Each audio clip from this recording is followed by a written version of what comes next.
ఎందుకంటే నీ ఆశీర్వాదం నీతోటే ఆగిపోదు, నీతోటే ఆగిపోదండి. ఒబేదేదేముకున్నటువంటి ఆ భక్తి జీవితం తనతోటే ఆగిపోలేదు, తన కుటుంబం అందరికీ కూడా ఏమైందండి, ఆశీర్వాదంగా మార్చబడ్డారు. ఆయన ఏమైపోయాడు, ప్రధాన గాయకుడు అయిపోయాడు. తన వాళ్ళందరూ కూడా దావీదు దగ్గర చూస్తే భటులుగాను, ఆ అంతఃపురంలో వచ్చి కాపలాదారులుగాను, ఆ రాజుగారి యొక్క దావీదు యొక్క ఇంట్లోకి వచ్చి వంట పనులు చేసేవాళ్ళు గాను, చూసారా, యాజకత్వం చేసేవాళ్ళు గాను, లేవీలు వెనక తిరిగేవాళ్ళు గాను, యాజకులకి సహాయకులు గాను, ఒబేదేదేమో యొక్క ఫ్యామిలీ మెంబర్స్ అందరూ కూడా అలాగా స్థిరపరచబడిపోయారండి. ఎందుకంటే దైవభక్తి దేవుని యందు ఉన్నారు కాబట్టి. హల్లెలూయా, హల్లెలూయా. అయితే ప్రియులారా, ఈనాడు అనేకులు దేవుని ఇల్లుని ఏం చేస్తున్నారు, పాడు చేస్తున్నారు. ప్రార్థన లేదు, వాక్యం లేదు, స్తుతి లేదు. దానికి బదులు గొడవలు, అల్లర్లు, అసమాధానం, దేవునికి వ్యతిరేకమైన పనులు. ఏంటి, దేవుని సన్నిధి ఉండవలసిన ఇంట్లో లోకమంతా నిండిపోయి ఉంటుందండి. పిల్లలు వాక్యంతో నింపడానికి బాగా ఇష్టపడతారు ఆడవాళ్ళు ఎక్కువగా. ఉన్నత చిన్న ఇల్లు అయినా సరే ఏం చేస్తారండి, ఇల్లంతా కప్పేస్తారు. అవునా కదా, వాటిని నింపడానికి చూస్తారే తప్ప ఆత్మీయ జీవితంలో ఆ కుటుంబం ఒక బలిపీఠంగా మార్చుకుందామని ఎందుకు చూడరు? అవునా? చూడండి, నీ జీవితంలో సువార్తకు తగినట్టుగా ఉన్నదా అనే వర్తమానంలో ప్రవక్తగాని అంటున్నాడు, ప్రవక్త చెప్తున్నాడు. 105వ వచనం చూడమ్మా, అందులో ఉంటుంది.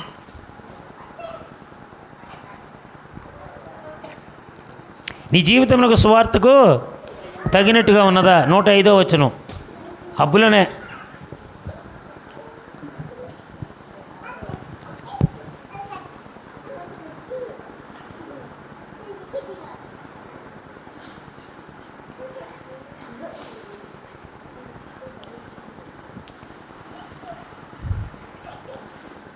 నూట 5వ వచనం.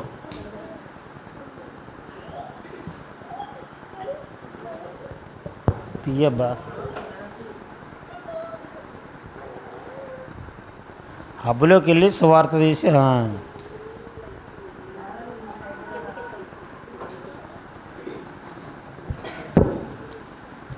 తీసారా, 105.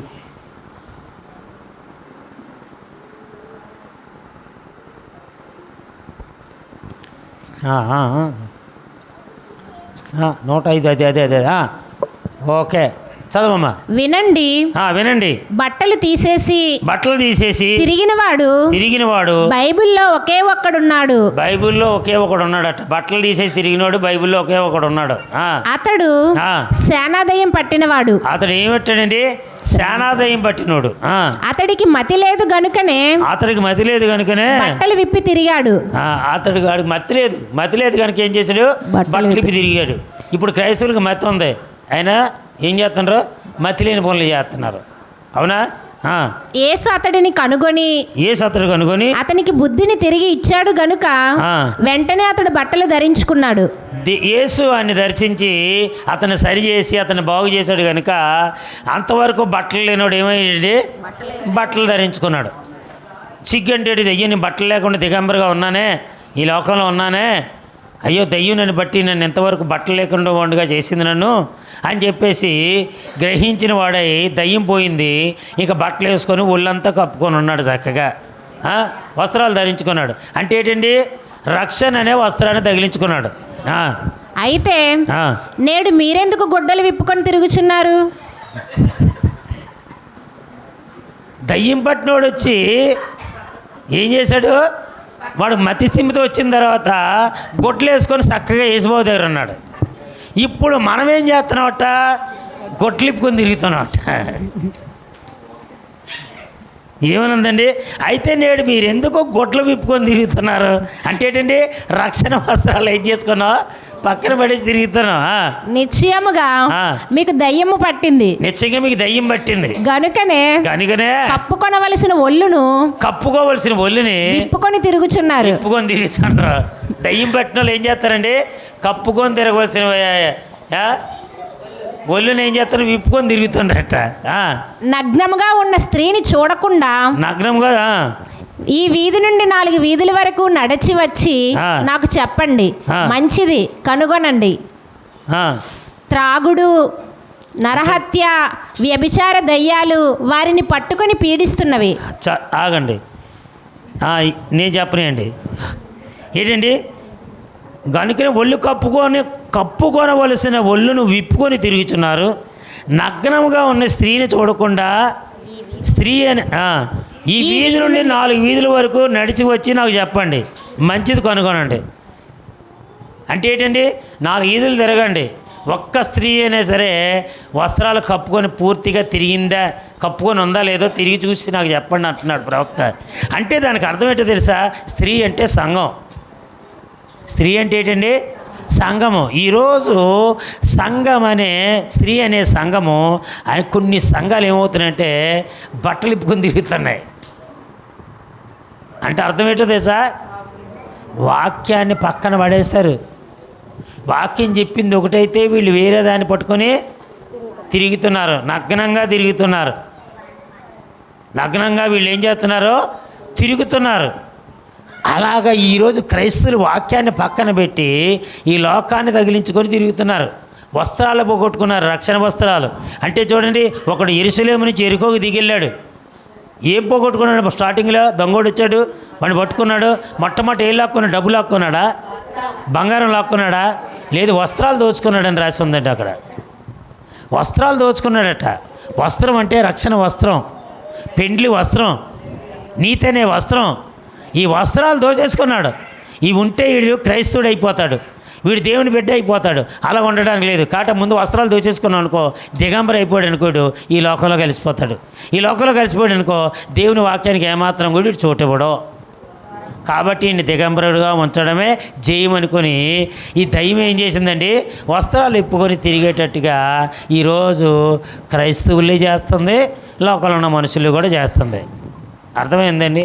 ఒక స్త్రీ వస్త్రాలు లేకుండా ఇష్టమైనట్టు అర్ధ వస్త్రాలు వేసుకొని నటించింది. ఆమె పిల్లలు ఏంటంటే వయసుకు వచ్చి ఉన్నారు పిల్లలు. అటువంటి తల్లి ఏంటండి వస్త్రాలు సకసక వస్త్రాలు వేసుకొని తిరుగుతుంటే ఒక అతను అన్నాడు, మా సాంప్రదాయాన్ని మనం పాటిద్దామని. ఆయన మీదకు 100 మంది తగులుకున్నారు ఆడాలు. కొంతమంది ఆ నగ్నంగా ఉన్న వాళ్ళందరూ తగులుకున్నారు, కొంతమంది సపోర్ట్ చేశారు. అది పెద్ద పెద్ద రచ్చ అయిపోయి ఆఖరికి ఏమైపోయిందండి, ఒకడైతే అంతండి ఏకంగాన, నేను ఆ స్త్రీకి గుడే కట్టించేస్తాను అంతండ. ఏ గుడి? బట్టలు ఇప్పుకొని తిరిగిన ఈవిడికి గుడే కట్టించేస్తాడటాడు. వీళ్ళు అంటారు ఆయన తనను పట్టుకుని అంటున్నారు. అలాగ గొడవలు అయిపోతున్నాయండి. చూసారండి, వస్త్రాల కోసం ఈరోజు ఆవిడట ఇప్పుడట ఏ స్టార్ అది పేరు వచ్చి సార్ని ఏమంటారా,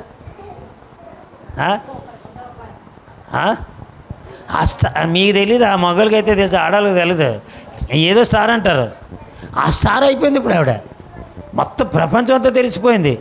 వస్త్రం లేనటువంటి ఈవిడ గురించి పెద్ద పెద్ద గొడవలు అవుతుందంటే ఆవిడ పొంగిపోతుంది. ఆవిడ ఏమైపోతుంది? ఆవిడ అంతే. ఎంత బట్టలు ఇప్పుకొని తిరిగితే అంత పేరు ప్రఖ్యాతులు వస్తాయన్నమాట. ఇప్పుడు అంత లోకం అలాగా అయిపోయింది. అర్థమైందండి. త్రాగుడు, నరహత్య, వ్యభిచార దయ్యాలు వారిని పట్టుకుని పీడిస్తున్నవి. ఏంటండి మనుషులు ఏం చేస్తున్నాయి? త్రాగుడు, నరహత్య, వ్యభిచార దయ్యాలు వారిని పట్టుకొని పీడిస్తున్నాయి. వారు నరాల బలహీనులు కారు అంటున్నావు, సరే, మరి ఈ చేష్టలేంటి? వాళ్ళు నరాల బలహీనులు అని అంటున్నారు, మరి సరే, మరి చేష్టాలేంటి? వాళ్ళు చేస్తున్న పనులేంటి? వారి మనస్సు వక్రీకరించబడింది. వాళ్ళ మనసు ఏమైపోయింది? వక్రీకరించబడింది. అంతే, పాడైపోయింది. సరిగా లేదు, స్థిరంగా లేదు, వాక్యం మీద లేదు, ప్రార్థన మీద లేదు, దేని మీద లేదు. గుడ్లో బట్టలో గుడ్లో మన భాషలో చెప్తారండి, గుడ్లో బంగారం 2 లక్షలైనా పర్లేదు, 3 లక్షలైనా పర్లేదు, తులం కొనేద్దాం.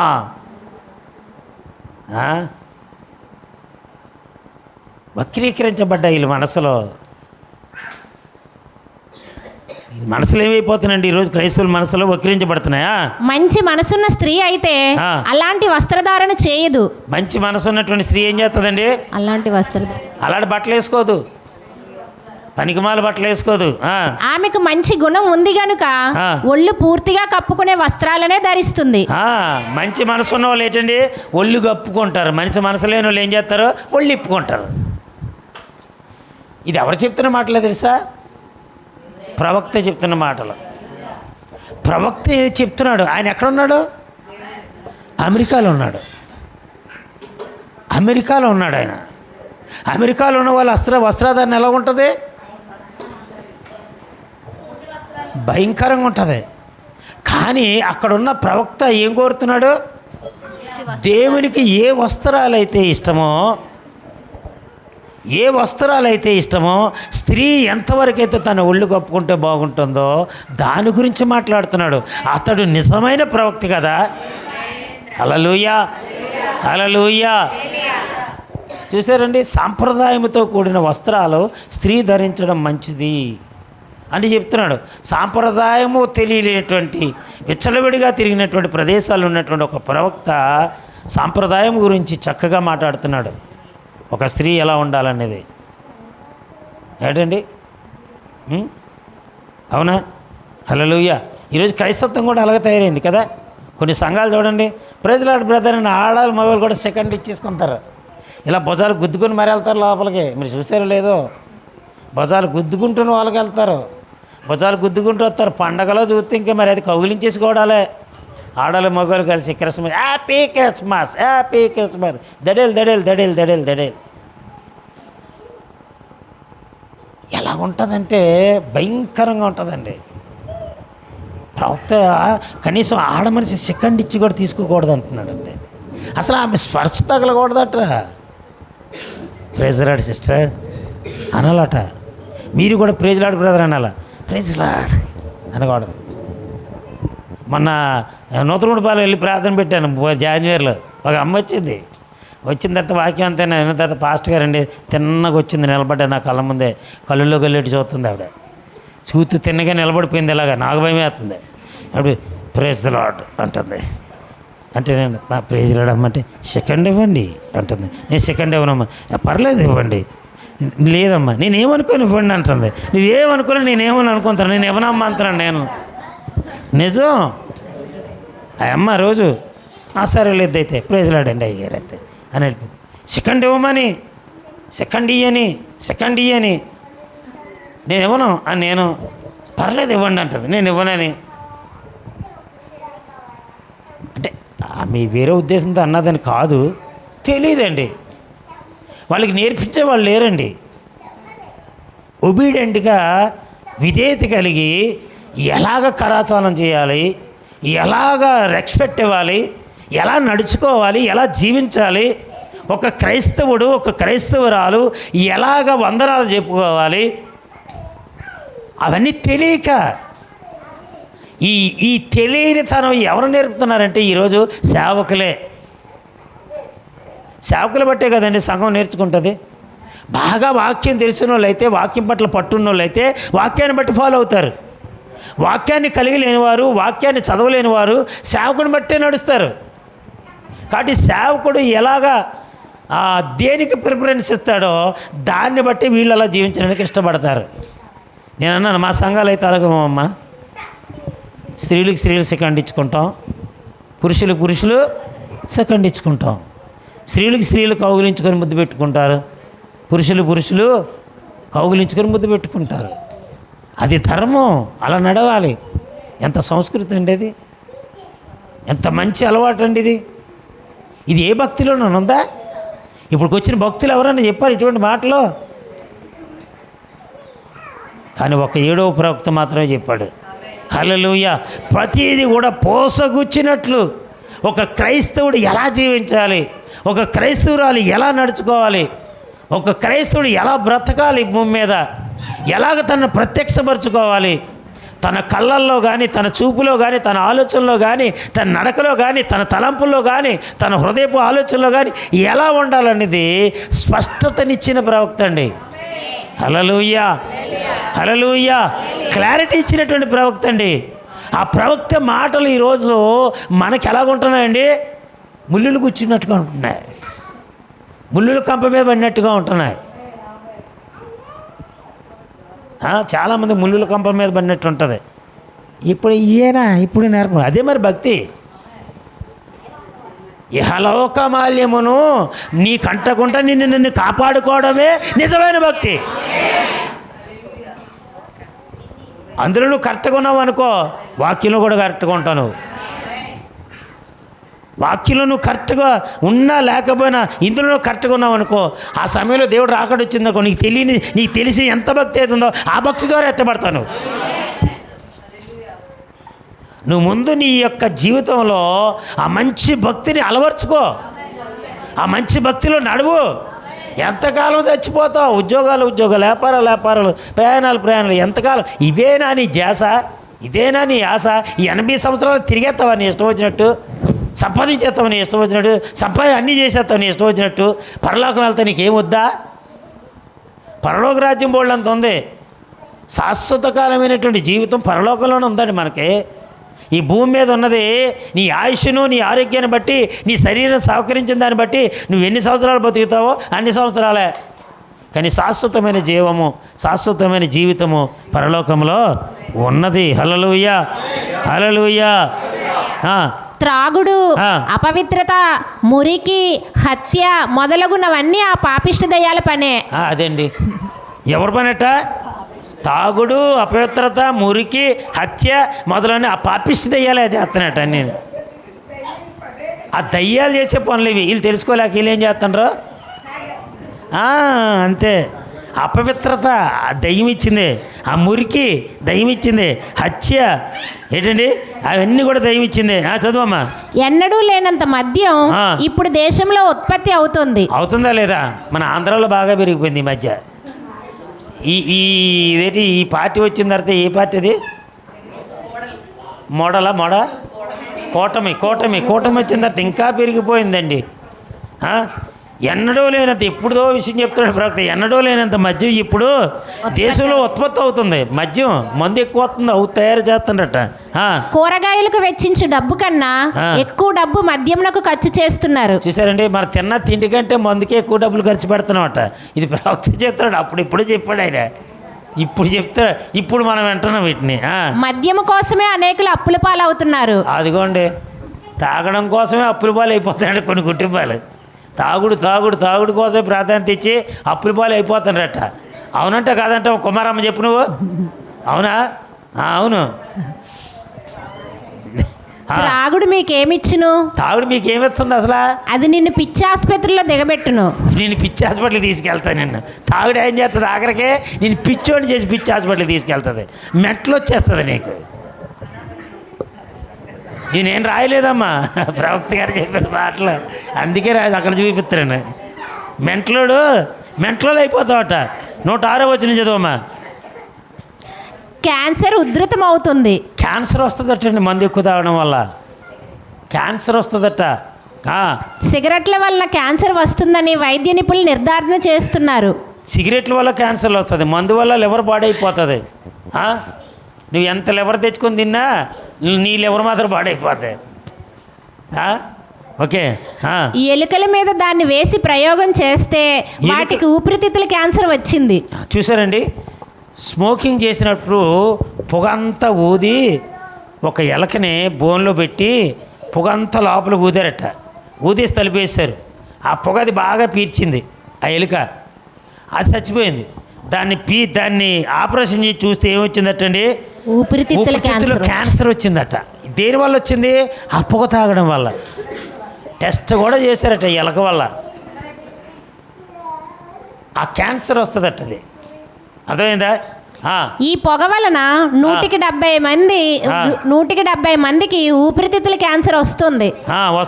వాళ్ళు తగలబడేది కాకుండా మన ముఖాల మీదకి ఆ పొగను ఊదుచున్నారు. వాళ్ళు చచ్చింది కాకుండా ముఖాల మీద ఊతారట.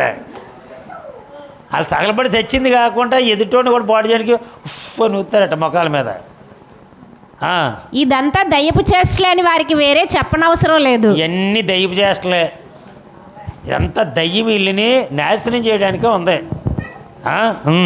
యేసుక్రీస్తు సువార్త వారికి ప్రకటించబడినప్పుడు ఆ. పరలోక దేవుడు అగ్నిస్తంభంలో నుండి జనుల మధ్య కదులుచు ఆ. యేసుక్రీస్తు తన రాకడ యొక్క చివరి సూచనను చూపుచున్నప్పుడు జనులు ఎలా స్పందిస్తున్నారు స్పందిస్తున్నారు?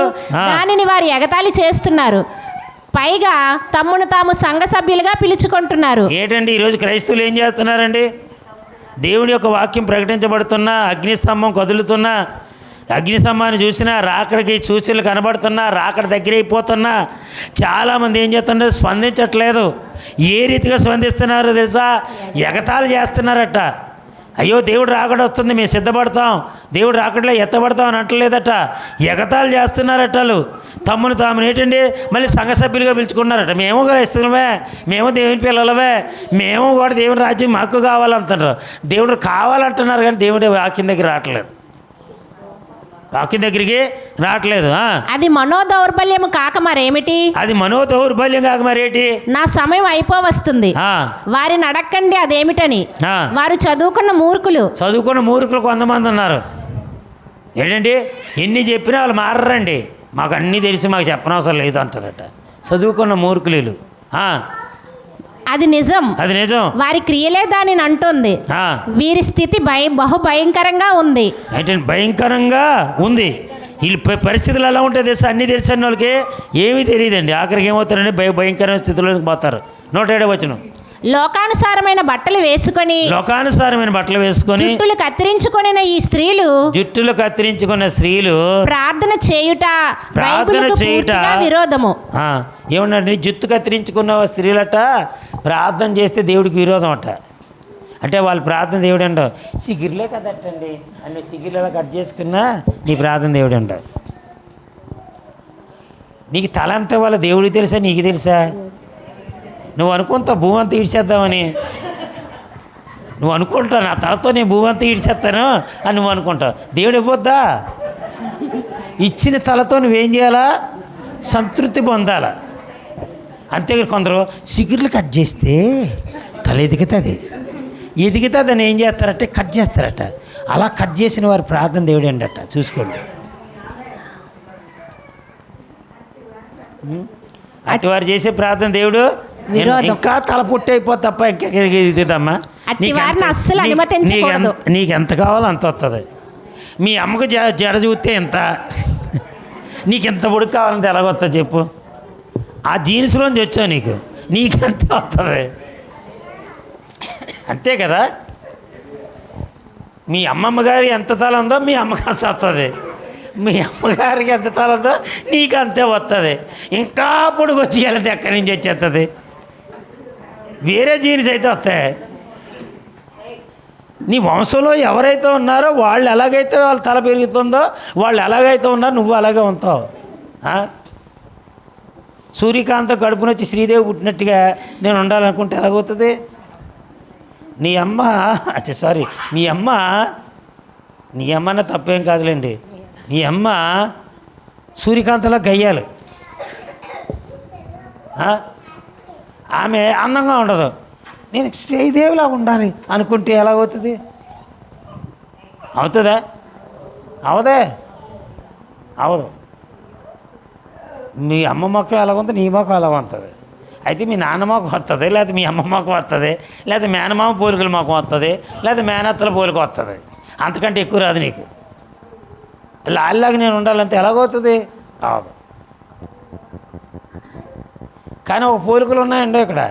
మా బాబు ఫుల్ ఎత్తాడు, నేను 2 ఫుల్ ఎత్తుతాను. ఈ దిద్దులో మాత్రం తిట్లే.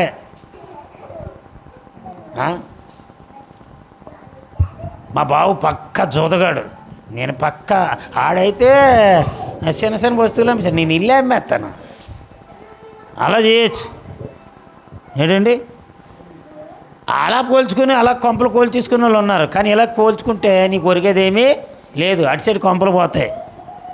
చదువమ్మా. అట్టి వారిని అస్సలు అనుమతించకూడదు. అలాంటివి అసలు కత్తిరించుకోవడం అలాంటివి మాత్రం అనుమతి లేదండి మీకు. స్త్రీలరా అర్థమైందా? తల కట్టింగిలు చేసుకోవడాలు మాత్రం లేవు. కట్ చేసుకోకండి. ఎంత వాళ్ళ దేవుడు అంత ఇచ్చాడు, చాలు చుట్టుపడండి.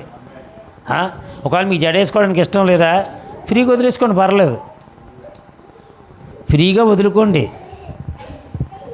అంతేగాని ఆ జడలో ఇంకో జడెట్టి ఇంకా జడగట్టి కిందకి ఎడదామని ప్రయత్నం చేయకండి. ఆ జడలో ఇంకో జడ ఆడతారు. ఇప్పుడు వచ్చేసింది ఫ్యాషను తెలుసా. ఇప్పుడు స్త్రీలకు కూడా విగ్గులు అయిపోయాయి, విగ్గులు తయారైపోయి ఇప్పుడు స్త్రీలకు కూడా విగ్గులు తయారయ్యాయి. ఇప్పి కటింగ్తో కాలుతుంది ఒక కిగ్గు, పొడుగు జడతో కాల్చింది ఒక కిగ్గు, సగం జడతో కాల్చింది ఒక కిగ్గు. ఈ ముందంతా బొచ్చొచ్చి ఈ ముఖం కప్పేసి ఇలాగా ఒక కన్ను ఇలా కప్పేస్తుంది. ఈ మధ్య ఆడవాళ్ళకి కూడా ఆడవాళ్ళకి ఇలా ఒక కన్ను కప్పేస్తుంది, మగవాళ్ళకి అయితే మొత్తం 2 కళ్ళు కప్పేస్తున్నాయి బుజ్జి కుక్కలాగా. ఆడు కళ్ళు ఆడు ఏదైనా చూడని ఇలాగ అనుకోవాలి అంతే, ఇలాగ అనుకోవాలి, అనుకుంటేనే కానీ ఆడు చూడలేడు. ఆడపిల్ల అయితే ఒక్కరిని ఇలాగ ఇట్టేసుకొని ఇలాగా ఈ కన్నుతో చూస్తుంది. ఎవరిని జోడో వచ్చి కొట్టేసి పోయినదే ఎవడో తెలదా. రకరకాల విగ్గులు వచ్చేసాయండి ఇప్పుడు. ఎవరికి ఇష్టం వచ్చిన విగ్గులు కొనెట్టుకుంటున్నారు ఇంట్లో తెలుసా మీకు. స్త్రీలు కూడా పురుషులకు కూడా విగ్గులు వచ్చేసాయి. బట్టబొరలు కనబండి కవర్ చేసేసుకుంటున్నారు రకరకాలు. ఇప్పుడు అంతా సినిమా ఎక్కడ ఉందంటే లోకంలోనే ఉందండి. సినీ ఫీల్డ్లో పెట్టుకునేవన్నీ ఇప్పుడు లోకంలో ఎంత ఖరీదైన పర్లేదని పెట్టేసుకుంటున్నారండి.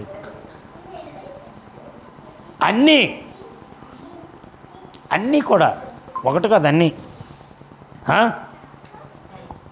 ఆ విధంగా అవమానకరంగా జీవించుచున్న స్త్రీని విడనాడే హక్కు భర్తకున్నదని నేను చెప్పుదును. చూసారండి, అవమానకరంగా దేవునికి వ్యతిరేకంగా అవమానకరంగా నడిచినటువంటి స్త్రీనట భర్త విడిచిపెట్టవచ్చట. నేను చెప్తాను అంటున్నాడు. విడనాడే హక్కు భర్తకున్నదని నేను చెప్పుదును అంటున్నాడండి. అంటే దేవునికి అవమానం తెచ్చే స్త్రీ భర్తకి ఇంకేం గౌరవం తెస్తుంది? ఎప్పుడో పక్కన పెట్టేసింది భర్తనే, ఇప్పుడు దేవుడిని అవమానపరుస్తుంది. ఇలాంటి స్త్రీలు ఏం చేస్తారట, ఇలాంటి వాడు కిడాకులు ఇచ్చేసినా పర్లేదు అంటున్నాడు. అంత అవమానకరంగా జీవించే వాళ్ళు, అసభ్యకరంగా హద్దులు దాటి జీవించే వాళ్ళకి కిడాకులు ఇచ్చేసినా పర్లేదు అంటుందండి. స్త్రీ వెంట్రుకలు కత్తిరించుకొనరాదని బైబిల్ బోధిస్తుంది. స్త్రీ వెంట్రుకలు కత్తిరించుకోకూడదని బైబిల్ బోధిస్తుంది. వీరు దానికి భిన్నంగా జీవిస్తూ క్రైస్తవులమని పిలుచుకొనుచున్నారు. క్రైస్తవులని చెప్పుకున్నారు, దానికి వ్యతిరేకంగా జీవించి. ఉన్నత విద్యలు, డిగ్రీలు, కాలేజీలు ఏమిటి ఇదంతా? మన పిల్లలకు బైబిల్ గూర్చి, యేసును గూర్చి తెలియజేయము గాని సమయం అంతటిని జంతు శాస్త్రం, గణిత శాస్త్రం అధ్యయనం చేయుటకే వెచ్చించుదుము. డేవిడ్ క్రోకెట్ శాస్త్రవేత్త పేరు అడిగితే పిల్లలందరూ ఏకకంఠంతో జవాబు చెప్తారు కానీ యేసుక్రీస్తు ఎవరు అని ప్రశ్నిస్తే నోరు రాదు. ఈ విధముగా ఎంతకాలం గడుపుతాం? అదే అండి, ఈ లోకంలో అన్నీ అడిగితే మాత్రం మన పిల్లలు టకా టకా టకా చెప్తారు. ఒరే మొన్న ఏదో సినిమా వచ్చిందిరా చిరంజీవి అంటే కట్ చేయరేనా ఒక మీసల్ల పిల్లే అంటారు చిన్నపిల్లలు. అంటే వాళ్ళకి అంత జ్ఞానోదయం కలిగేటట్టుగా మన చిరంజీవి ఏదో వచ్చినట్టుందిరా అంటే చాలు ఆ మీసాల పిల్ల అని పాట పాడుతుండ్రా.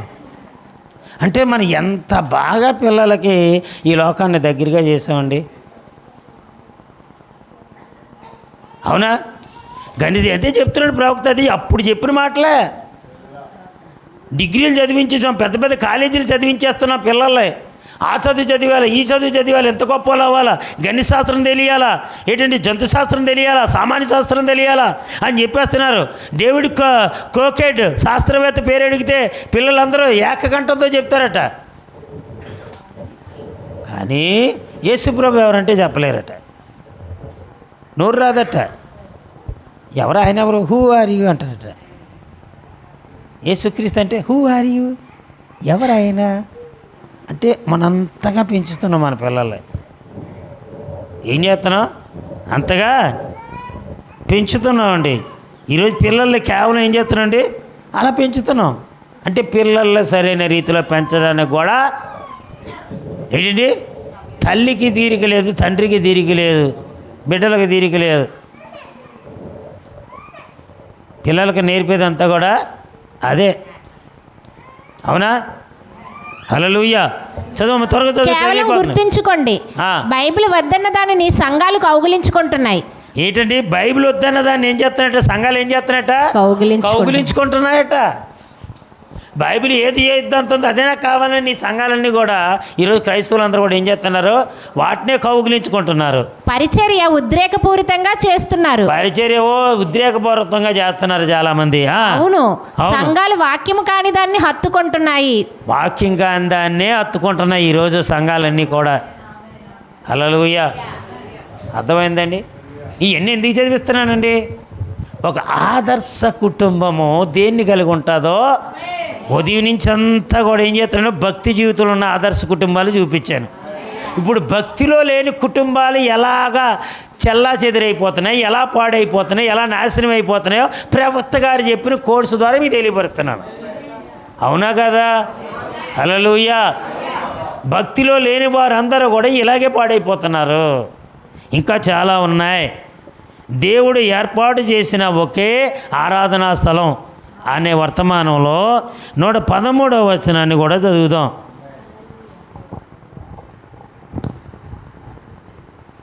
చదవండి. ఆయనలో మోషే ఉండెను, ఆయనలో యెహోషువ ఉండెను. ఆయనలో మోషే ఉండెను, ఆయనలో యెహోషువ ఉండెను. ఆయనలో యెహోషువ. ఆయన అంటే ఎవరు? యేసుక్రీస్తు వారు. యేసుక్రీస్తులు ఎవరున్నారట? మోషే ఉన్నాడట. మరియు ఆయనలో యెహోషువ ఉండెను, మరియు జగత్ పునాది వేయబడక ముందే నీవు ఆయనలో ఉన్నావు. హల్లెలూయా. నీవు కూడా ఉన్నావు. మోషే కాదు, యెహోషువే కాదు, జగత్ పునాది వేయబడక మునిపే నీవు కూడా ఆయనలో ఉన్నావు. దేవుని కుటుంబము అదే దేవుని కుటుంబం.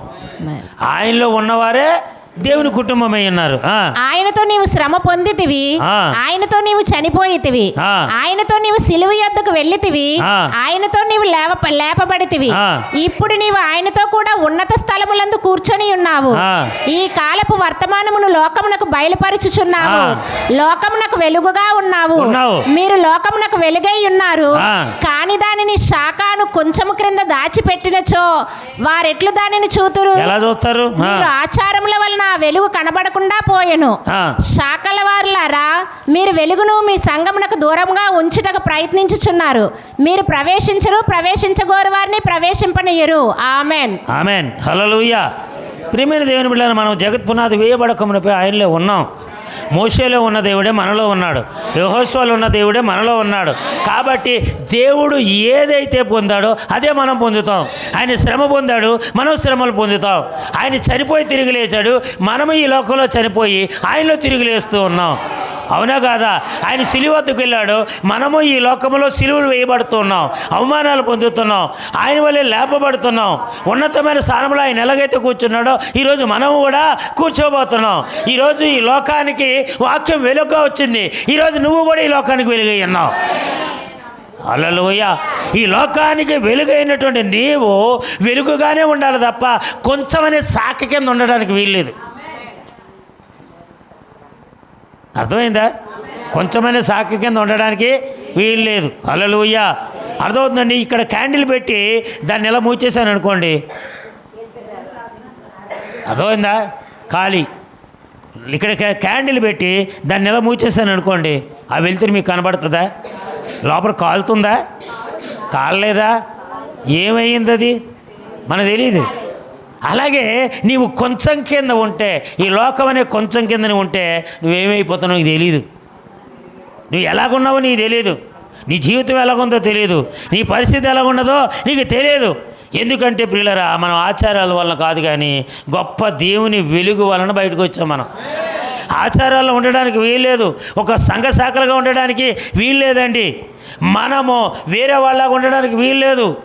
సంఘ శాఖల వారు ఏం చేస్తారంటే వాళ్ళు దేవుని రాజ్యానికి వెళ్ళరు, వెళ్ళి వాళ్ళు వెళ్ళలేరు. ఈ లోకంతో ముడేసేస్తారు వాళ్ళు, ఈ లోకం అలవాట్లతో ముడేసేస్తారు. అనేక మంది సేవకులు ఏం చేస్తారంటే ఈ లోకాన్నే చూపిస్తుంటారు. ఎప్పుడు చూపించినా ఇదిగో నువ్వు ఎలాగుంటే ఇలాగ ఆశీర్వదించబడిపోతావు, నువ్వు ఎలాగుంటే ఎలా దీవించబడిపోతావు, ఇదిగో నీ కుటుంబాలకి పెద్ద ఉద్యోగం వచ్చేస్తుంది, మీరు వ్యాపారాలు చేసేస్తారు, అలా చేసేస్తారు, ఇలా చేసేస్తారు, అలా బాగుపడిపోతారు. ఈ లోకాన్నే చూపించి మిమ్మల్ని ఈ లోకంలోనే తిప్పుతారండి ఈరోజు అనేక మంది సేవకులు.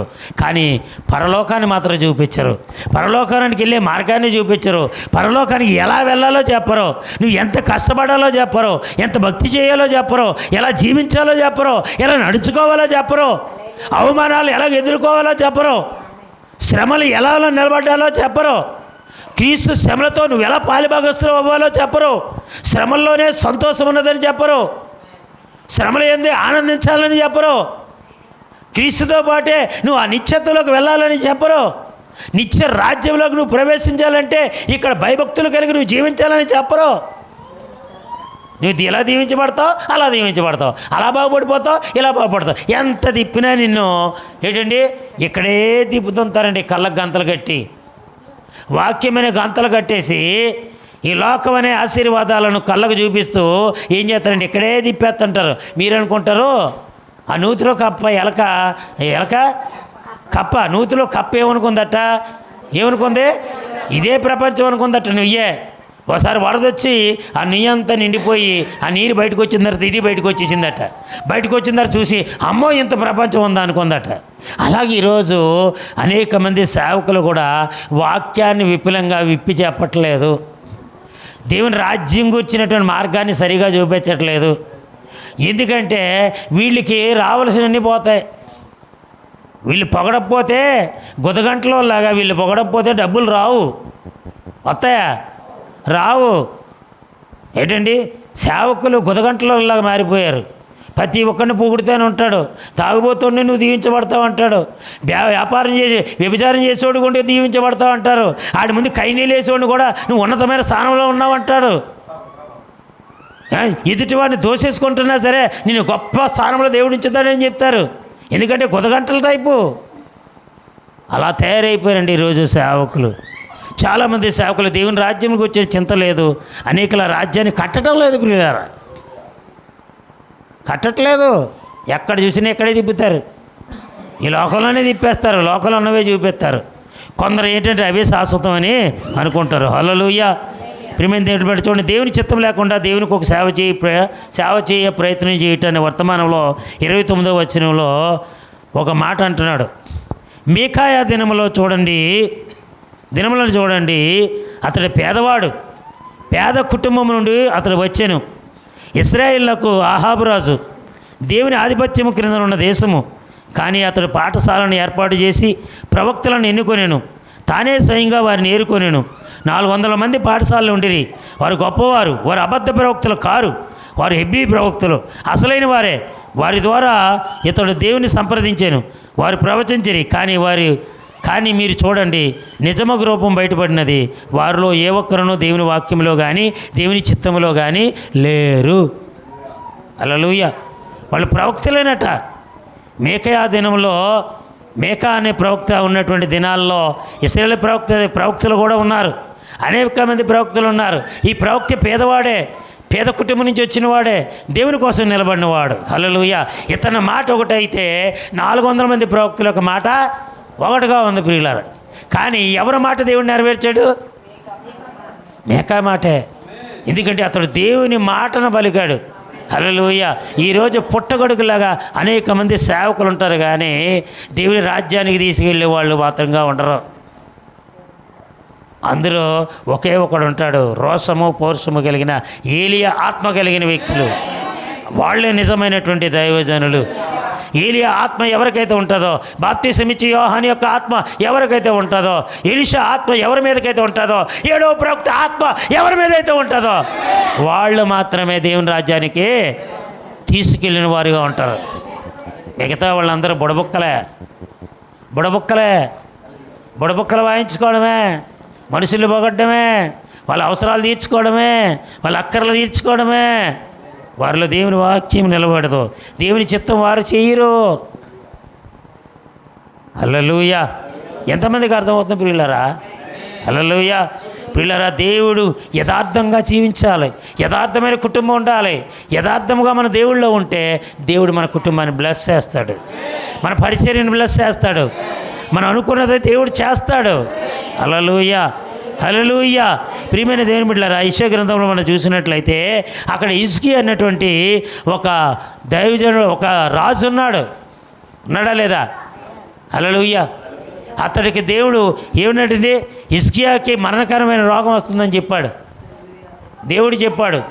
చెప్పిన తర్వాత అతడు ఏం చేశాడండి? యెషయా ప్రవక్త ద్వారా చెప్పించాడా లేదా? 38వ అధ్యాయం, యెషయా 38వ అధ్యాయం చెప్పించాడా లేదా? హల్లెలూయా. అతడు యెషయా ప్రవక్త వచ్చి అతనితో చెప్పాడు, నువ్వు మరణం అవుతావు అన్నాడు. అవుతావని చెప్పగానే చెప్పేమన్నాడు తెలుసా? ఇదిగో నువ్వు ఇక బ్రతకో, నీ ఇల్లు సరి చేసుకో అన్నాడు. దేవుడు ఏం చెప్పమన్నాడు? ఇక నువ్వు బ్రతకో, నీ ఇల్లు సరి చేసుకో అన్నాడు. హల్లెలూయా. సరి చేసుకోమన్నాడు, చక్కబెట్టుకోమని చెప్పాడు. చెప్పిన తర్వాత అతను ఏం చేశాడండి? తన ముఖం గోడ తట్టు తిప్పుకొని యథార్థ హృదయంతో సత్యంతో దేవుని సన్నిధిలో ఆయన ప్రార్థన చేస్తున్నాడు. నేను ఎట్లా నడుచుకున్నానో తెలీదా ప్రభువా? నీకు నీ దృష్టికి అనుకూలంగా నేను ఎట్లా నడుచుకున్నానో తెలీదా ప్రభువా? కృపతో నన్ను జ్ఞాపకం చేసుకో, కృపతో నన్ను జ్ఞాపకం చేసుకొని కన్నీళ్ళు పెట్టి ఏడ్చాడు. హల్లెలూయా. ఆ ప్రార్థన దేవుడు ఆలకించాడండి. హల్లెలూయా. ప్రియమైన దేవుని బిడ్డలారా, నీ ఇల్లు చక్కబెట్టుకో అన్నాడు. నువ్వు మారు అన్నాడా? నీ మనసు మార్చుకో అన్నాడా? లేదండి. నీ ఆత్మీయమైన ఇల్లుని చక్కబెట్టుకో అన్నాడు. ఒక ఆదర్శప్రాయమైన ఇల్లుగా నీ ఇల్లుని ఉంచుకో అన్నాడు, చక్కబెట్టుకో అన్నాడు.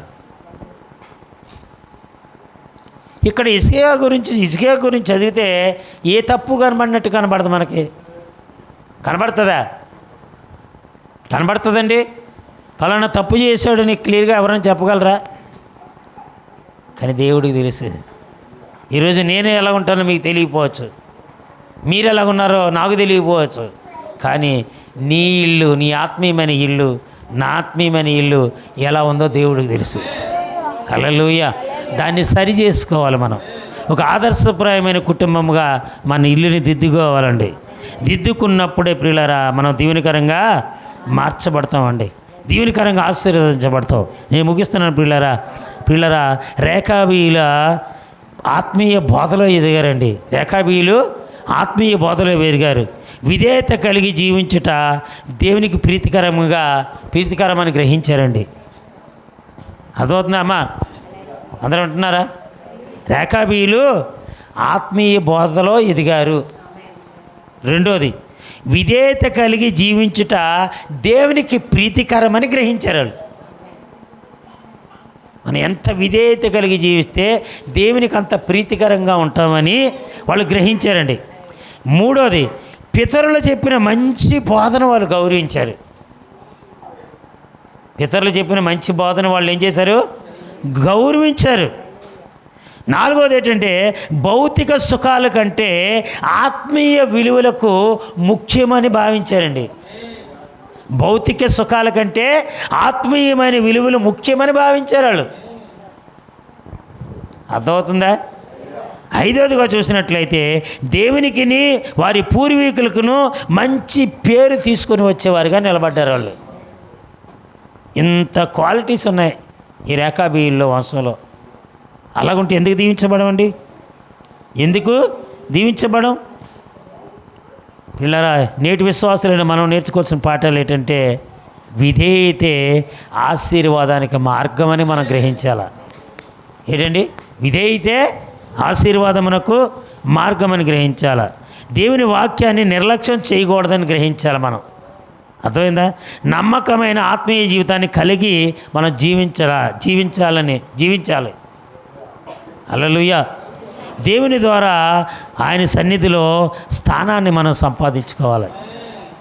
అలా సంపాదించుకున్నప్పుడు ఆ రేఖాబీయుల వంశం ఎలాగైతే ఆశీర్వదించబడిందో, ఆ ఓబేదేదోము యొక్క కుటుంబము, ఆ ఫ్యామిలీ మెంబర్స్, ఆ ఆదర్శ కుటుంబం ఎలాగైతే ఆశీర్వదించబడిందో, ఈరోజు నీ కుటుంబం, నా కుటుంబం, మనందరి కుటుంబాలు కూడా ఏమవుతాయండి? ఆశీర్వదించబడతాయి. అటువంటి కృప దేవుడు అనుగ్రహించును గాక. ఆమెన్. ప్రియమైన దేవుని బిడ్డలారా, మరి ఈ సమయంలో మనం దేవుని యొక్క బరలారాధనలో పాల్పంపులు పొందబోతున్నాం.